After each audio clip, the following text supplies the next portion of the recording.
Demolition of the home formerly owned by master blacksmith Philip Simmons has been denied, but the cost to preserve the dilapidated building at 30 Blake Street will be steep.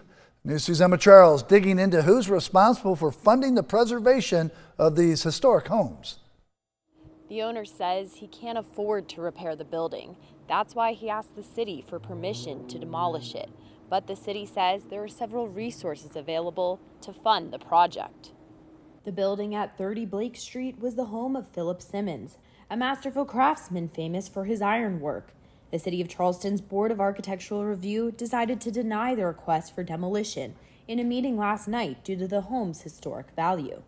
We heard a lot at the meeting last night about how important this building is to the African American community. And beyond the architecture of the building, you have to take the history and the culture of the building into consideration as well. But now, the owner of the building, Philip Simmons' grandson, is facing heavy costs to restore the home. The board asked for a stabilization plan to be submitted within 90 days, which can require structural engineers, architects, and specialists costing thousands of dollars.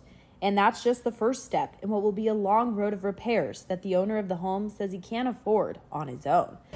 It would be extensive to renovate the property. I'd say extensive because would be far beyond my means.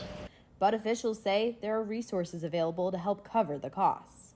Cases like this, everyone has a role to play.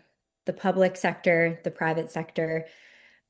These projects are made possible when creative thinking is employed to accumulate the necessary resources to get projects done. Typically you're accessing or you're going to multiple people because one source is generally not enough. There's just not enough funding for some of these buildings, especially when we're talking about a building that has been with a family who just hasn't had the means to take care of it. Experts say the city, nonprofits, and grants together can help with the funding. And projects like this rely heavily on donations from the community. And they are confident Charleston will come together to help preserve the iconic home. The great news is that while there are a lot of questions about initial steps and the future of this house, this building is the center of public dialogue right now. The community is energized and passionate, and that is a foundation for productive conversation moving forward. And preservationists tell me historic homes like this have been repaired before, and they're confident they could do it again.